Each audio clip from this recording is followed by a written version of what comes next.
What is up, YouTube? It's your boy, Tony Holiday, back at it again with yet another video. In today's video, we're going to be talking about hi-hats. I'm going to be showing you some not-so-secret tips and tricks on how to make them quickly, how to make them crispy, and just overall how to make them better. We're going to be going over how to implement them with Ultrabeat, also some plugins that I use to make them really bounce and stand out in the mix. Before we get started, please go follow your boy on all socials. And that's Instagram, Twitter, Snapchat, Facebook. It's Tony Holiday. So with that being said, let's get into these hi-hat tips and tricks for Logic Pro X, and I'm going to show you how to make them bounce. Alright, so to start things off, I made this project last night while I was preparing for this video, and what it is just a simple loop. It's a bell and a pad, and then I have some drums underneath here as well. So I'll take a listen to the loop really quick, and then we'll get into the hi-hats.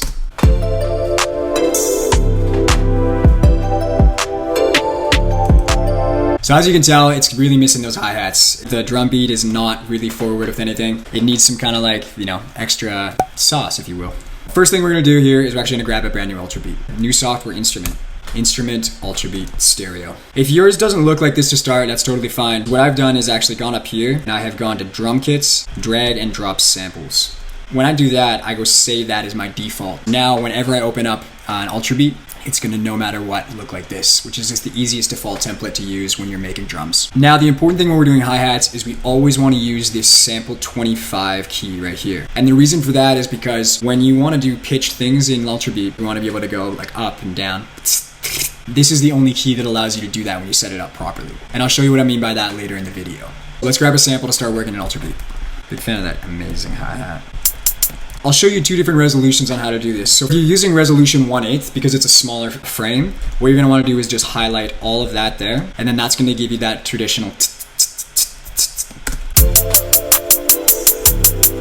simple hi-hat pattern. We can drag that right into the window now. So you can go down to these three little dots here, drag to arrange window. Now you can turn the sequencer off. This is what our hi-hats look like. Now something that's really important right off the bat is these notes actually, some of them overlap, as you can kind of see here. Select all of them by doing Command A, and then you're gonna hold Shift and do /. And what that's gonna do is make sure that the note that's previous to the next one has nothing to do with the one that's forthcoming. And that's gonna make sure that your attack is good on every MIDI note for that. So now let's take a listen to this. So that's really making sure that there's no cutoffs from the other notes in the beginning, and that's what we really want when we're making hi-hats. Now let's get into making some rolls and kind of making these hi-hats a little more interesting. Go halfway through the first bar, delete all those, and now we want to actually alternate these so it kind of gives it a more realistic feel. So grab the next one, the second MIDI note here, drop it down a little bit, and the same thing with the fourth one. And it's okay if they're not the same velocity because you want to give it that human feel. So every note is going to be a bit different. Now you're going to want to highlight all these, Command R to repeat. And now as you can see, that's given us our entire loop. Now let's take a listen back with that with the alternating velocities. It's subtle, but it makes a really big difference in the long run. Now let's get into the tools that I use in order to make those really cool rolls and give our beats some more bounce. You're gonna go up here and you're gonna grab the scissor tool. That's actually a really easy way if you just wanna cut notes in half. That little Now, once you have those cut in half, that's when you can actually start to pitch these too. Hold Option and use your arrow keys to go up or down. Let's pitch these ones down. But when we actually try to pitch them down by holding Option and using the down arrow key, it doesn't make any sound. Watch this. Silent. So that's where it comes into play with using this sample 25 key in Ultrabeat. Go back to Ultrabeat, sample 25 highlighted, and this little area down here where it says pitch, you're gonna double click where it says C3. You're gonna do C space 2. Now if you take a listen back, it sounds like this. Still silent. But check this out. Close Ultrabeat and we go back into our MIDI window. Command A to select all of them. Shift Option up, and that's gonna pitch everything back up to the original pitch that we wanted.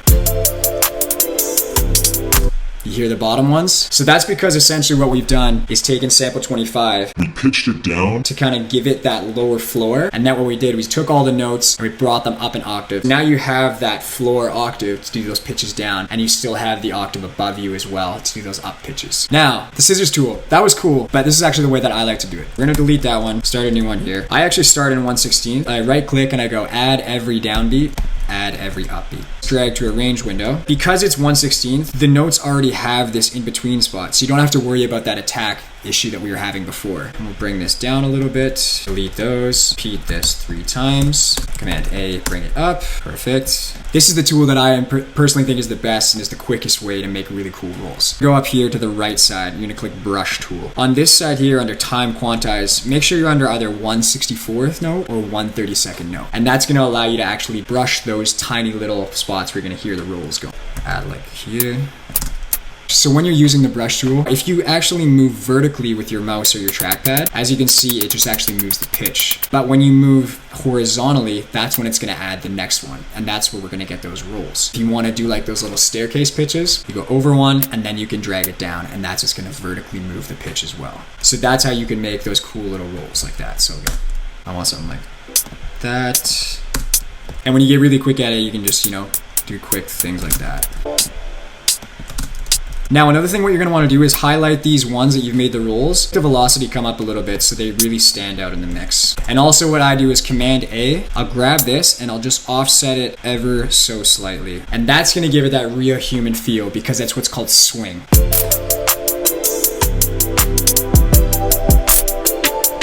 You can kind of hear that delay and it just gives it that extra bounce, which is really what you want to do when you're making trap hi-hats. Next up, I want to show you guys some plugins that I use, and these are really going to make your hi-hats just gonna sit better in the mix and bring them to life, make it really crispy. So we bring up a channel EQ, probably just a low one. Give it some space to breathe still, but leave it like that. But the first one that I'll do is going to be the exciter, and that's under specialized exciter. Add silver is a good little preset, and then what you can do is just grab this little thing that's highlighted. What it does is it actually accentuates a certain frequency that you have it at. So let's take a listen with it.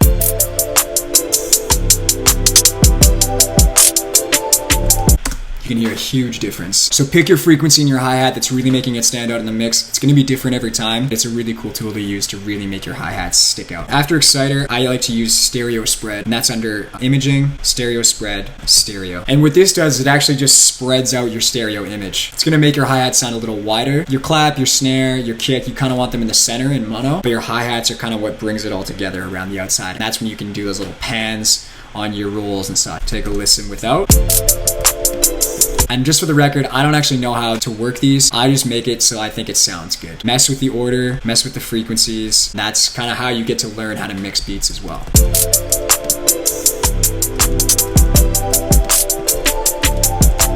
That already sounds so much better. I can hear it even though I just have one headphone on. It's wider. The exciters really brought out those frequencies that I want to hear. And overall, it's just a more interesting, bouncy hi-hats. With that being said, those are my kind of hi-hats, not so secrets, tips, tricks. But yeah, guys, thank you so much for watching. If you like this video, give me the thumbs up. Hit the subscribe. Make sure to follow your boy on all socials, Instagram, Twitter, Snapchat, Facebook. And yeah, guys, thank you so much for watching. Hopefully I'll see you in the next video. Oh, and if there's anything else that you want me to kind of go over, I'll hopefully make a video about it if you leave a comment below. This was actually a suggestion from a guy on Reddit, so thank you so much for that suggestion. I'll see what I can do and try and help you guys out as well. So thank you so much for watching, guys, and good luck with making those hi-hats bounce. Cheers. Tony, take me somewhere.